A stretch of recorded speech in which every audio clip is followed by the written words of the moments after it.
All right, welcome everyone.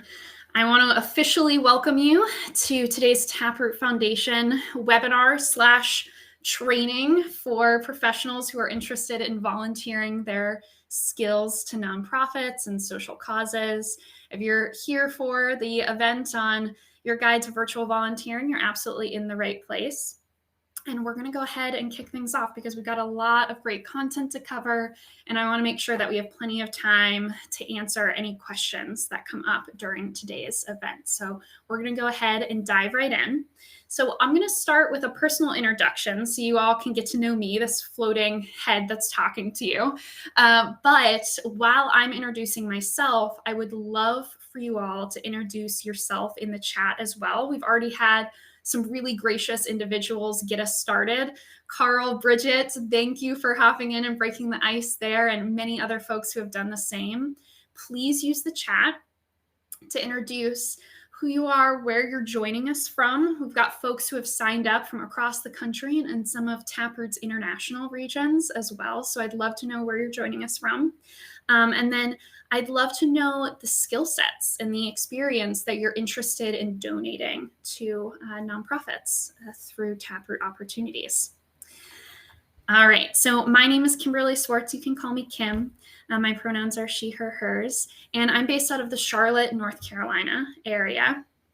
I've been with Taproot for many years and in many different capacities, but my current role is a Senior Director of Community Engagement, which really just means I have this really wonderful opportunity to design experiences and events and programs that bring our community members together to create impact, to create collective joy and kindness together. So what a wonderful job. And that lets me have the opportunity to connect with lovely folks like you all during events like this. So a few logistics notes that I'm going to give a little spiel on while you all continue to use the chat box to introduce yourself. During today's event, it is a webinar format, so all attendees will be muted throughout today's event, so please continue to use that chat box. It should be in the lower right corner of your screen. Use that chat box to introduce yourself, to ask questions. Any questions that you submit will either be flagged to me to respond to during our Q&A portion, which is at the end of the presentation. So stick around for the last 20 minutes or so, because it'll just be me having a discussion, answering questions on all of the stuff that you want me to do a deeper dive on. So stick around to the end. Or your question will be answered throughout by a Taproot staff member who's on the line and helping me out today, the wonderful Kristen Maku, who is a marketing and communications associate. So thanks so much in advance, Kristen, for taking on so many questions. We will be recording this event. I think I saw that question come in a little earlier. So if you need to jump early, no worries. The recording will be posted on YouTube, so you can go ahead and fast forward all the way to the point that you had to jump off and then watch the rest of the event that way. And we'll share the recording link and the PDF of the deck either later this afternoon or tomorrow morning. So stay tuned on your inbox for those details. Okay, I think those are all my logistics notes. So with that in mind, I'm going to officially get us rolling. And I want to start by taking a second to introduce Taproot Foundation, this nonprofit who invited you to the event. I know many of you, as you registered for this webinar, expressed that you're totally new to Taproot, you didn't really know what we did, and you would benefit from some more information. So I'm going to start off by taking just a few quick moments to do a bit of an organization intro. So as you may know, Taproot is a nonprofit that exists to support our fellow nonprofits. We were founded back in 2001, really with this knowledge that there's a massive resource gap present in the social sector, right? I'm sure we've all seen it, we've all experienced it ourselves. Organizations who may very well have solutions to our world's most pressing social challenges simply don't have the financial means or staff capacity to carry out their missions to their fullest extent. And so how is Taproot confronting this? We're working to democratize access to resources for nonprofits, regardless of their mission area, regardless of their budget size, regardless of how many years they've been in operation. We want to empower mission-driven organizations to be able to do more amazing work in our communities by mobilizing skilled volunteers from across the corporate space in order to get them the resources they need for free. So I just want to put this into context a little bit more for you. So I have a slide up right here that shows you just some fun stats around Taproot's work with volunteers over the years. Like I said, we've been in operation since 2001. So we've been facilitating pro bono connections for quite some time now. And I would argue that we're able to do it quite well. So we've engaged tens of thousands of volunteers over the years, amounting to, and I would argue that that 1.9 million in volunteer hours, now that we're about halfway through 2024, I think that might be closer to 2 million at this point, which is a fun milestone to be celebrating, amounting to over 300 million in services delivered to nonprofits. And we serve social good organizations from across issue areas. As I mentioned before, we don't put limitations on the types of causes that can receive support through our programs. We are cause agnostic. And so that means that you have the opportunity to connect with really amazing, diverse organizations through our programs. And we usually have, this is a frequently asked question, so I'll just go ahead and shout it out now. We usually have around 400 to 600 virtual volunteer opportunities posted on our marketplace any day that you log in and look for it or look on it and scroll for a great opportunity. And we update the marketplace daily with new opportunities. So if there's nothing that jumps out to you today, check back tomorrow, because there just might be that perfect fit. And yes, answering the question I see in the chat, this slide deck will be shared with registrants later this afternoon or tomorrow morning. So moving on, I want to answer another frequently asked question, which is, what is skills-based volunteering?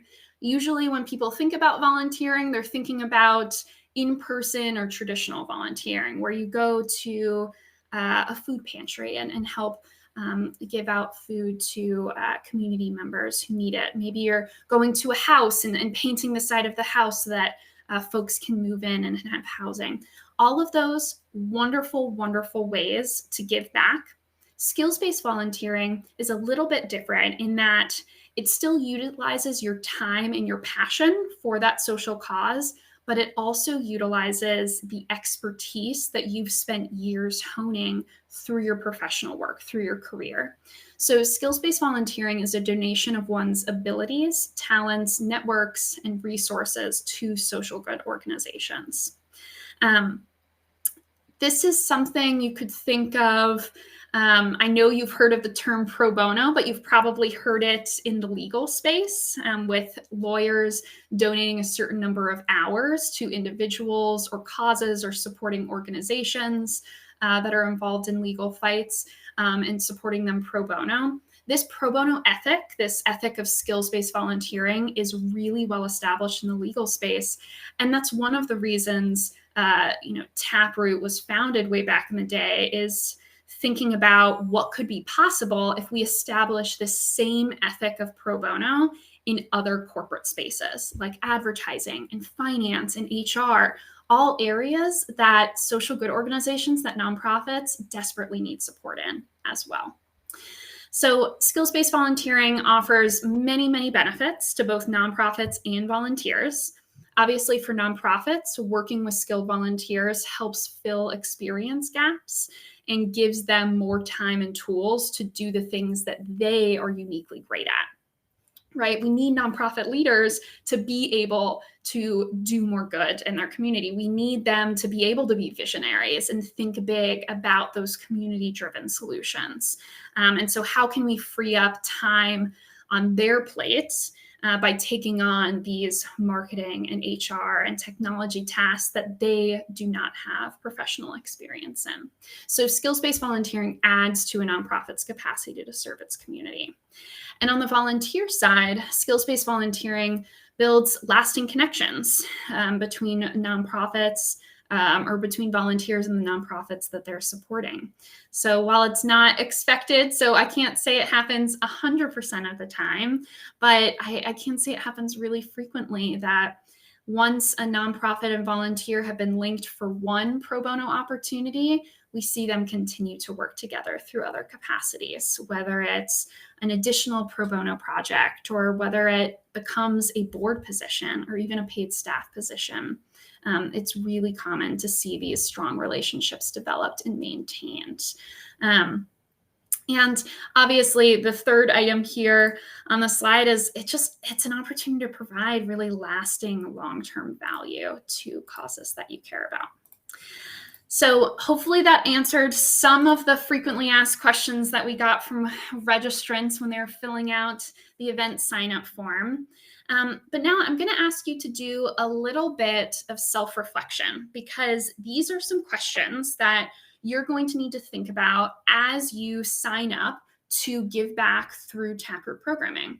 You're going to need to think about, what is your professional superpower? What do you feel really confident and comfortable donating to organizations?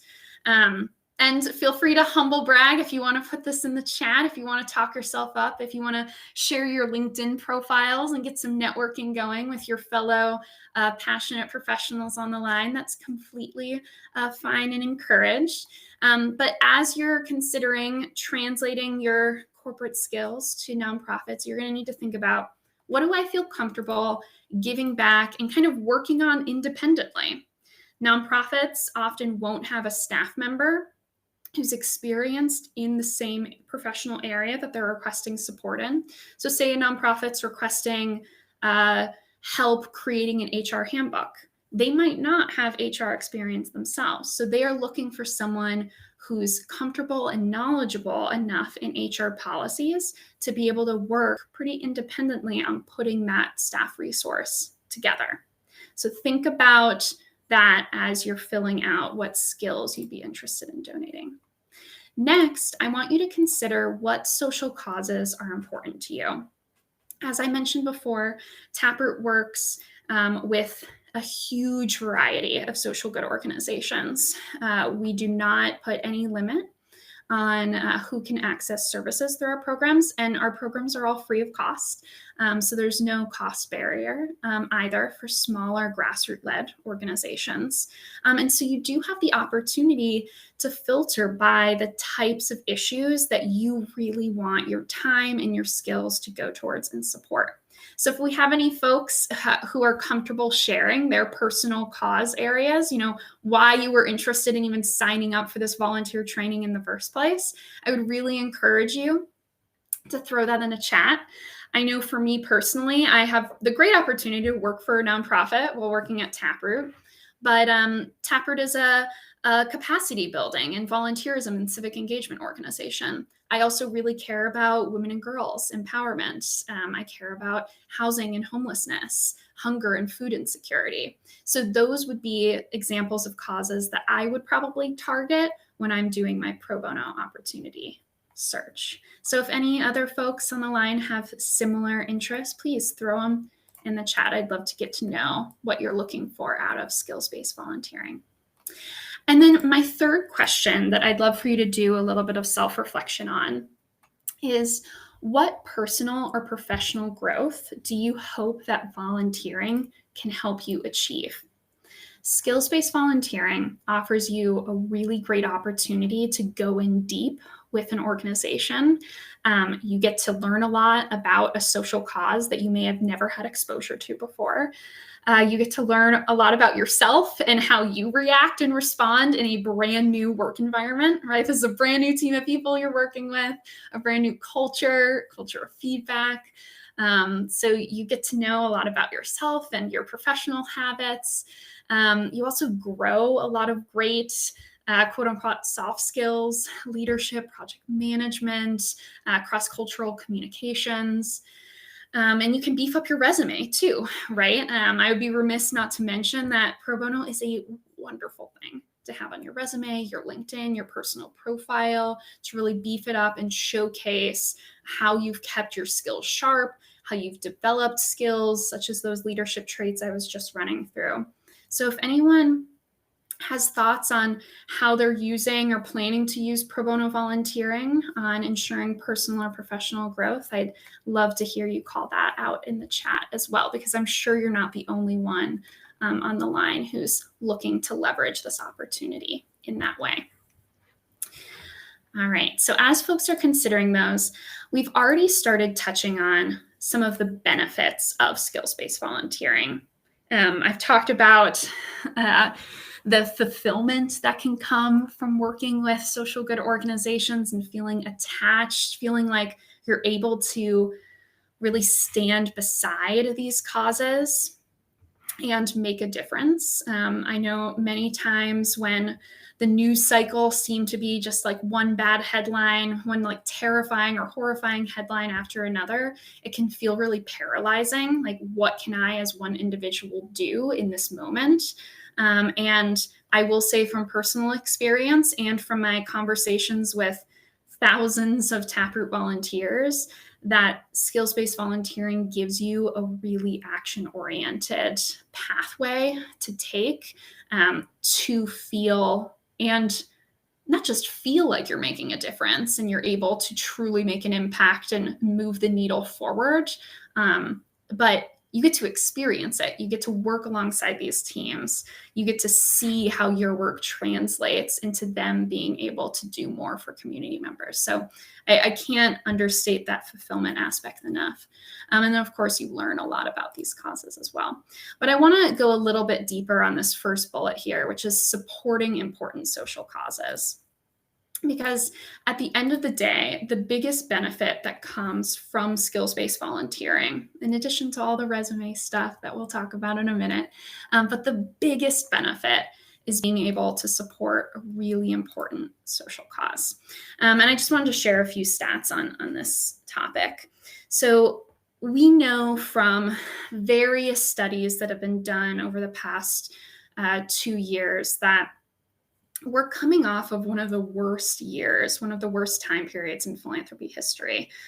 Giving dropped over 10% after inflation, which is a really rare occurrence since folks have been tracking this annually. And nonprofits continue to report difficulties in volunteer recruitment and engagement specifically, with various surveys really spotlighting the challenges that nonprofits face in finding hands-on and skills-based volunteers, as well as board members. We know that community members are still struggling with lack of time and continuing COVID-19 stressors and uncertainty that their donations will make a difference. And nonprofit CEOs continue to say that this volunteer recruitment is a massive problem for their organization. So how can we confront that? How can we be part of the solution here? So the biggest opportunity, as I mentioned, and the biggest benefit from donating your professional skills to nonprofits is this joy of making a difference alongside the people who are working every day to make our communities stronger, kinder, and more just. Nonprofits have been pulling additional weight over the last 3 years, serving heightened community needs that have not decreased, although funding from foundations and companies to nonprofits continues to. And we know that skills-based volunteerism works for nonprofits. In 2022 alone, 84% of Taproot's nonprofits reported that the work of their skilled volunteer partner directly led to increased effectiveness of their mission. And plenty of other benefits too. A huge percentage of nonprofits say that pro bono donations result in increased reach of missions, increased revenue because of pro bono, reduced cost of operating their mission, and our net promoter scores for pro bono programming are off the chart in terms of world-class quality. So we know it works, we know it's resonating for nonprofits. And I would also add in here that sharing your professional skills with nonprofits is also financially valuable. So Taproot, in collaboration with our fellow nonprofit intermediary, Chief Executives for Corporate Purpose, established the first average hourly value of skills-based volunteering back in 2009. And we've updated it several times over the years, but I am really excited. This is a good timing for the event, and we didn't actually totally plan it this way, but it worked out well. I'm so excited to share. We have just released updated pro bono hourly valuation. So Kristen, if I could, great, you beat me to it. Kristen just dropped that link in the chat, but highly encourage, check that out if you're interested. We just released that earlier in the month, and the average pro bono hour of service now amounts to $220 per hour. So keep in mind that nonprofits in the Taproot community are oftentimes operating on a limited budget. They may even be funding operations themselves out of pocket, which means that bringing in paid consultants is not feasible for their organizations. And based on our valuation, the skilled support provided during a multi-week Taproot partnership can be worth tens of thousands of dollars. And that's without even considering the long-term impact on their mission and effectiveness, like we just talked about. And I can share personally, I am a pretty active pro bono consultant myself, and I've worked with many nonprofits across Taproot's community, doing my own consulting work. And I can share that my family, we do not have the money to make $7,000, $8,000 donations to every single social cause or every single nonprofit that comes up on my feed that I'm like, oh my God, this work is so important. I wish we could give more to them. I don't have the financial budget. My family doesn't have the financial budget in order to make those gifts. However, I do have the ability to carve out time, to carve out 2 or 3 hours per week in order to donate my skills pro bono to a cause that I am passionate about, to a cause that I think deserves and needs my support.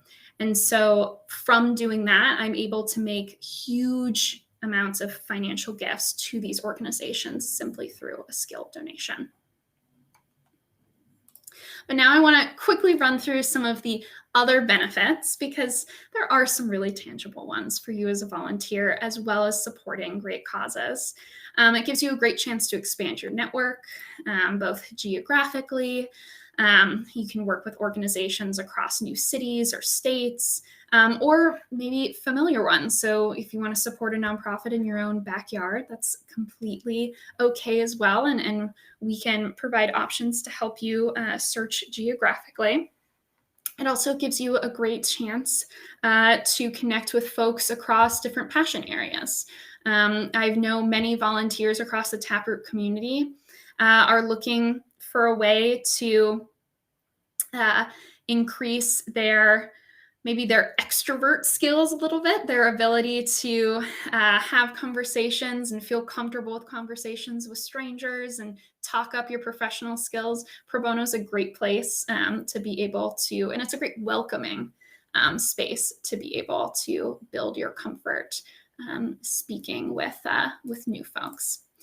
And additionally, and I mentioned this previously, pro bono is it's a really fantastic way to build your resume.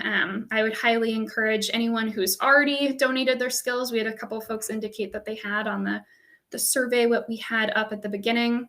Make sure that's featured on your resume, your LinkedIn profile. You're completely able and encourage any nonprofit you work with through Taproot's programs. Ask them to be a reference on your next job search. Ask them to leave you a LinkedIn referral. Right? Indicate that you're a Taproot pro bono consultant on your LinkedIn profile. These are all ways to really feature that you have personal values, that you think it's important to continue filling any employment or experience gaps, that you're being proactive about doing so. And we know from many, many surveys that seem to come out year after year that this is really valuable to recruiters and hiring managers, right? Deloitte research proves this time and time again, where findings confirm that including volunteering experience on a resume makes candidates significantly more attractive to employers. And I think The Guardian this past year said around 75% of employers said that adding volunteer work on a resume boosts a job applicant's chances. So definitely consider this if you're in a space where you're trying to make a career change. Maybe you're currently on a job search. This is a great way to beef up your portfolio and how you're presenting yourself to others. And as I mentioned, it's a good place to strengthen your skills as well. By pro bono, as I mentioned, nonprofits might not have a staff member on their team who has specific experience in the same area that you do.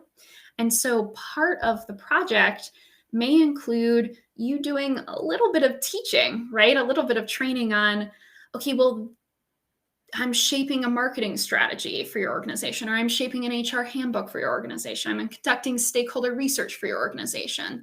Here's why I'm taking the approach that I am. Here's a best practice from my industry that I'm making sure is embedded in this process. So a little bit of it involves training and coaching a bit, explaining to the nonprofit, here's what my process looks like and why.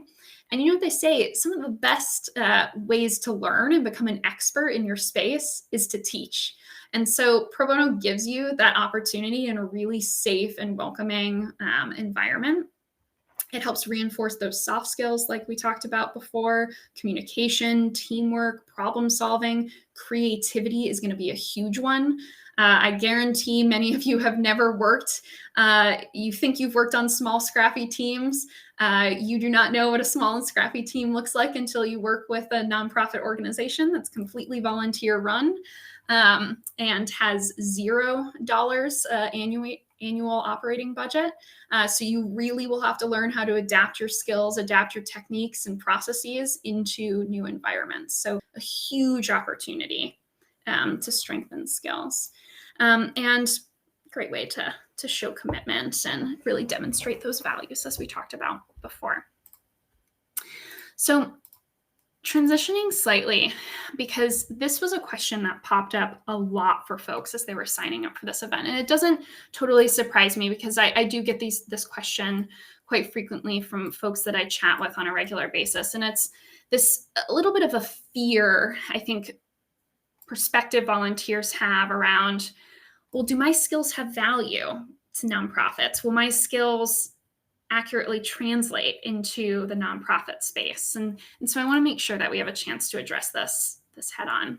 So starting out, I highly recommend that when you go into a pro bono partnership, you go in knowing that you and the nonprofit are both bringing unique areas of expertise to the party, right? The nonprofit is visionary. They know their community, they know the challenge, and they know the tactics that are going to be most effective in solving that challenge of the societal issue, I should say. However, you are the subject matter expert. So you need to learn from the nonprofit about the situational context and what solution, what deliverable could feasibly be implemented and then maintained by the nonprofit team going forward. So the nonprofit has a lot to learn from you. You have a lot to learn from the nonprofit. So there is a need on both sides of the party to be very open-minded and to be very ready and hungry to learn from one another. So that's my first tip. And then second tip, and I think this will resonate for anyone who's a consultant, you have to listen and seek understanding before offering solutions. Do not go in solutions first. You have to make sure that you're being human-centric, that you're being organization-centric with the solutions that you're designing and then suggesting for your nonprofit partner. If you try and copy and paste a solution or a tactic that you use on your corporate team that's maybe made up of 100 people, and you try and do that same thing on the nonprofit end, I guarantee you it's not going to be the correct process or the correct solution. So you have to be really, really prepared to understand situational context and then design for the situational context. Involve your nonprofit partner in decision-making. Make sure that you're open to rounds of feedback, you're open to their ideas. Be direct about your recommendations, needs, and expectations. If you need certain materials or onboarding knowledge or information, or if you need access to interviews with internal or external stakeholders, be communicative about that. Be really direct about your resource needs. You're becoming a part of the nonprofit's team, and so be really clear with what that means for them, what that means for them as your people manager in this pro bono engagement. And I would say stay open-minded about volunteer roles that maybe require a broad expertise. So I know in the corporate space, often we can find ourselves working in like really specific targeted jobs. I'll just go back to like the marketing space for example purposes here. You know, if you're working at a large corporate team, maybe you are specifically working on like digital marketing and you're only doing like email marketing analytics. And that's the one facet that you're focused on. And you stay very busy with that one facet, but because you're such a huge operation, your role is very, very targeted in that way. And maybe a nonprofit comes in and is looking for advice on upgrading their email marketing strategy in general.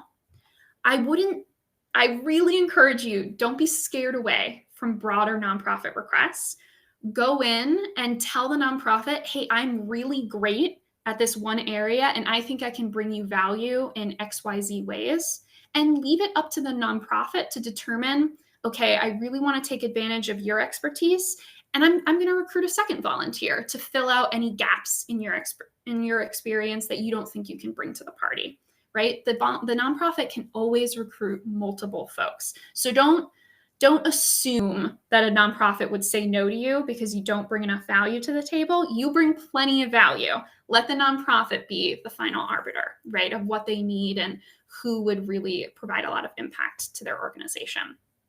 And then last recommendation here, treat skills-based volunteering like paid work. Just, professionalize it a bit. Make sure that you go into interviews. Taproot always sets up an interview between the nonprofit and a prospective volunteer to help you both feel out whether you're the right fit for one another. So just like you would if you were taking on paid work with an organization, ask about how they've prepared for the project, ask about how you'll be onboarded, ask about how they prefer feedback to be shared. All of these things to help you know if you're stepping into an environment that will set you up for success as a pro bono consultant. So hopefully that's helpful. I know that was a hot question coming into this, and happy to share more if folks still have lingering questions. But at this point, I do want to run through kind of some of the basics of how to actually start participating in Taproot's programs. I know we've talked a lot about just best practices and all that fun stuff so far, but Maxine, yes, I'm speaking to the platform right now. So on this slide, you're going to get a little bit of an introduction on how to join the Taproot community. So our free online nonprofit volunteer matchmaking platform, it's called Taproot Plus. I think many of you might be familiar with it. It's really the front door to accessing services through our nonprofit. And I think Kristen has posted the link in a banner at the top of the screen. So if you are not familiar with Taproot Plus, or if you have not created your volunteer profile on Taproot Plus, I highly recommend that during this event, as we're talking, pull that link up in another tab and start the sign-up process. That way I can answer any questions that you have while we're online together right now. So as I mentioned, it's free to have an account. It's free for nonprofits to request services and leverage Taproot's resources. No individual nonprofit or volunteer pays a fee for accessing Taproot support. We have a virtual community of over 150,000 volunteers from the worlds of IT and technology, business strategy, HR, leadership development, marketing communications, software development, design and creative, operations and analytics, all of these different worlds of business. And so How does it work? When you sign up, you're going to need to please use an email that you check regularly. Our platform really runs on email. If you receive a response to an application, we'll send you an email. If you receive a message from a nonprofit on the platform, you're going to get an email. So make sure it's an email that you check regularly. And then we're going to ask you about what skill sets you want to donate, what issue areas you're interested in. I think I mentioned that earlier on. That's why I had you reflect on some of those big questions. So what are you comfortable donating? What are the causes that you gravitate towards? And then please do add a LinkedIn profile or an online resume or portfolio. If relevant to you or if you're comfortable with it. Nonprofits really do expect to see at least one of these items. When you apply for a nonprofit opportunity, apply for a pro bono opportunity, the nonprofits are going to see a statement of interest. So kind of a mini cover letter. Why do you want to work with them? Why do you think you're the right fit for this pro bono opportunity? And they're going to see your LinkedIn or your resume, whatever you've chosen to attach. I know many nonprofits will not consider an application if it does not have a LinkedIn or a resume attached to it, right? Because they can't verify that you do have the skills and experience that it would take to solve their need. So for many times, that would be an immediate declination. So keep that in mind. The next part of the process is pretty simple. It's finding the right volunteer opportunity for you. And so I do want to spend a little bit more time talking about the options that we have available for you. So I think I'm going to start with Taproot Plus sessions. So a Taproot Plus session is a 1 hour, one-time consultation call.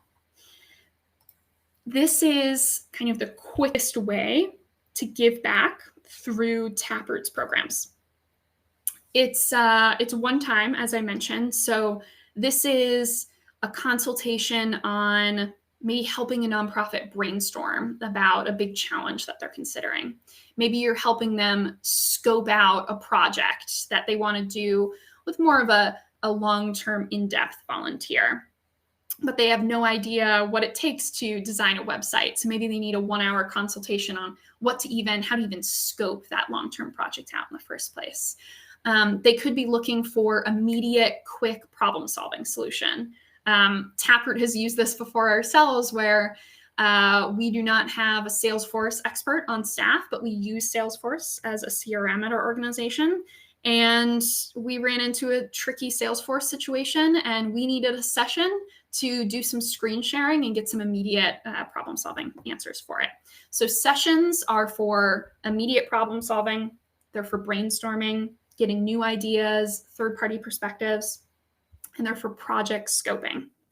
So there's no commitment that you are making to the nonprofit post that 1 hour call, if that makes sense. Hopefully it does for everybody. It's a quick way to get in there, get your feet wet with pro bono, and then walk away knowing that you've made a really big impact on that nonprofit and you've set them up with really great advice and recommendations for futures work. So before a session, I recommend reading up on a nonprofit. You could always prep notes and questions that you want to ask for the 1 hour call beforehand. So maybe 30 minutes to 60 minutes of prep work before the session with all that's needed, and then 60 minutes for the session itself. So again, really bite-sized way to get involved with skills-based volunteering. These are always virtual calls. So I think that was a question. Taproot Plus sessions are designed to be virtual consultation calls. So this is not an in-person opportunity. The other opportunity that I wanted to share, this is really the bread and butter of Taproot Plus. This is the most frequent option that we see people go towards. These are our in-depth projects. So these are multi-week projects where a nonprofit links up with one or more volunteers. Usually it's just one or two, for a project that ends in a discrete deliverable. So I'll give you a few examples here. When I say discrete deliverable, I mean a nonprofit could be looking for a marketing campaign strategy for an upcoming program. They could be looking for project planning, or project management tool to be researched and then implemented across their organization. They could be looking for someone to conduct a board effectiveness audit, or conduct stakeholder research that's going to feed into their strategic plan. So it's something that can take place over the course of 2 to 10 weeks. It's something that has a really specific end goal in mind. So it's a project and it's not a position. And it's something that a volunteer would effectively be able to deliver successfully if they donate around 2 to 5 hours each week over the course of those 2 to 10 weeks. So in preparing for a project, I think some of the tips that you'll see here on this slide, as I mentioned before, you'll apply for a project opportunity and the nonprofit will see your statement of interest, which is really the place for you to make a case for yourself. Say, like, here's why I think I'm the best fit for this pro bono need. Feel free to put in any like personal connection you have with their mission. I know that goes a long way with nonprofits. Definitely, you can talk about your professional experience and that how that's a good fit as well. And if the nonprofit sees your statement of interest, your LinkedIn or your resume, and they think, oh yeah, this person could be a great candidate, Taproot will help you set up an interview where you can both vet one another. And I spoke a little bit about that vetting earlier when I instructed you all to really treat pro bono like it's a paid engagement. Go into that interview having questions that you're ready to ask of their team to make sure that they are prepared to be a good pro bono partner for you as well. So prep notes and questions, ask them about their timeline and expectations, and see if you're a good match for their needs and their culture, right? Because you're kind of joining their team for at least a certain number of weeks, and you want to make sure that they're ready to give you the feedback and the support and the onboarding that you need to be a great pro bono consultant for them. And I realized I really should have showed you this great slide on example session outcomes. Again, sessions are those 1-hour consultation calls that I spoke about. So you can see some examples here on this slide. And again, I'll share the slide deck after the presentation. Tips for getting started with QuickBooks, project management, building a strong board.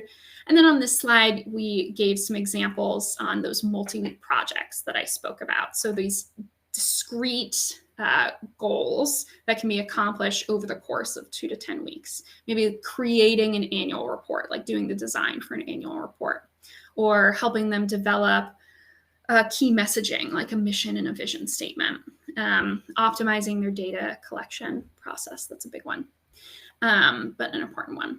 So hopefully these examples set you up with some good ideas.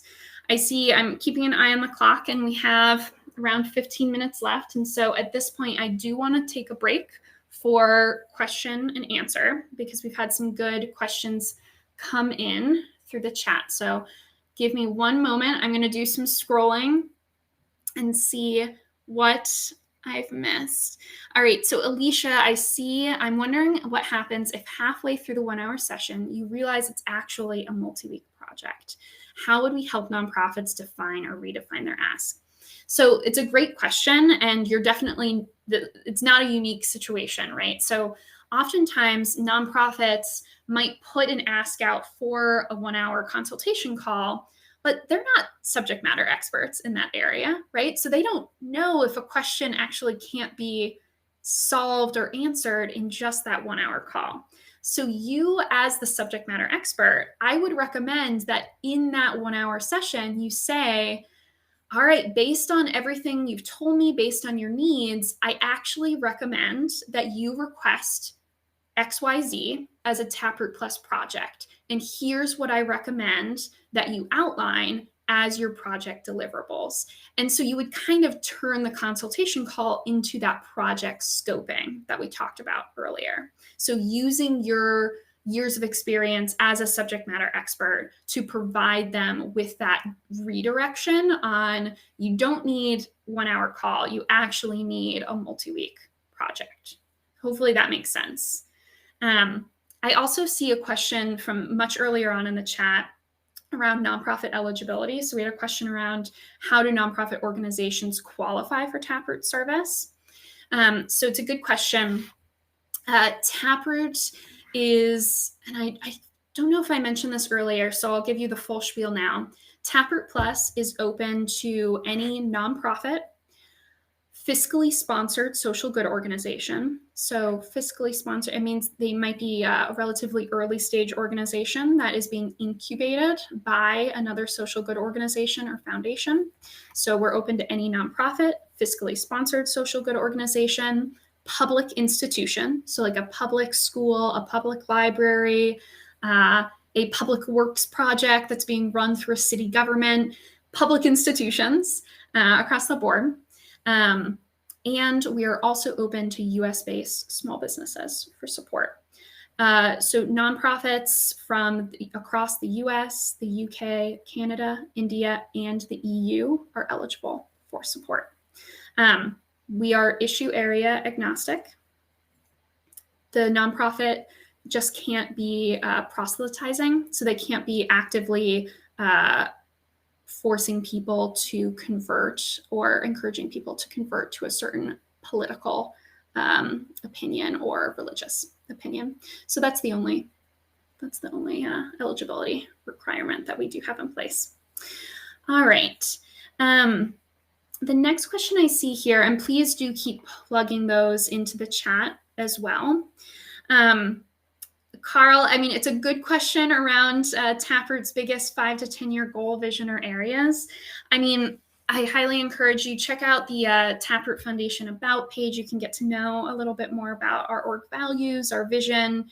I mean, we see a day when nonprofits are fully resourced and able to fully accomplish their mission, right? That's the goal of every nonprofit, to be able to so solve the societal challenge that you were founded to solve, that you're no longer needed as an organization, right? So Taproot, that's what we're working towards, making sure the pro bono ethic is so well ingrained and that nonprofits are so trained up on how to use and access and bring in-kind resources like pro bono support, that intermediaries like Taproot wouldn't be necessary, because the community is already stepping up to fill that void. Other questions I'm seeing, how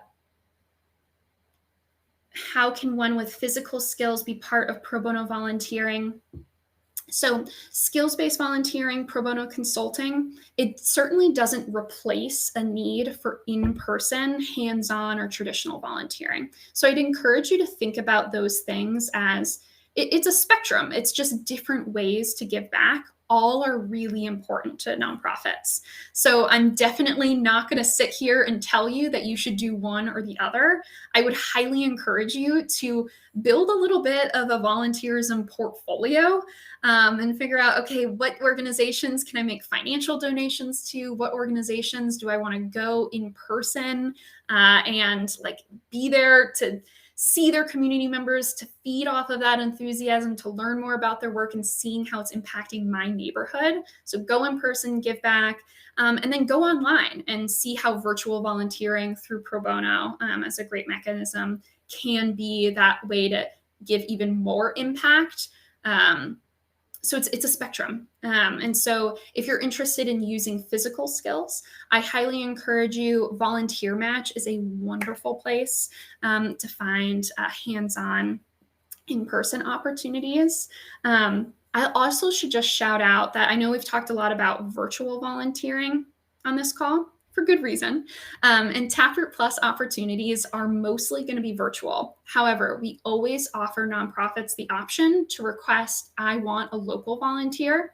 And those local opportunities will only be shown to you if our tech is fancy in this way. So we look at your IP address. If you're in the same geographic area as the nonprofit and you have the relevant skill set, you will be shown those local opportunities. So like photography, videography, in-person meeting facilitation, those could be some in-person opportunities if your skills align. And then if a pro bono engagement translates to a potential consulting engagement, is that deemed a conflict of interest? That's something that you would have to really suss out with your individual employer. However, it would only apply if you were applying to a pro bono consulting opportunity on behalf of your employer, if that makes sense. Like if you worked at CCS, which is a big like fundraising consultancy firm for nonprofits. If you applied for a fundraising pro bono themed opportunity and said like CCS is going to take this on, that's where some of that conflict of interest may come on. And so I would highly recommend making sure that you're applying as an individual versus as a company or institution. When you sign up for Taproot Plus, you are signing on and you're agreeing to individual terms of service and not group terms of service. So that helps limit liability in that way. I'm sorry, I'm just scrolling through some questions, making sure I didn't miss anything. I see a question about someone who volunteered with Taproot years ago. Are we still providing information, and where is that portal? Great question.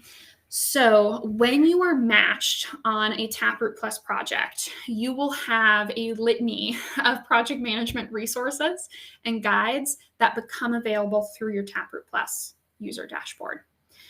So you'll have a scoping guide, you'll have a pro bono project management guide that's like 20 pages long and kind of walks you through every stage of the engagement, what to talk about in a kickoff call, what to talk about in each of your weekly check-ins. So yes, those resources are available. It's going to be through your Taproot Plus user dashboard. All right.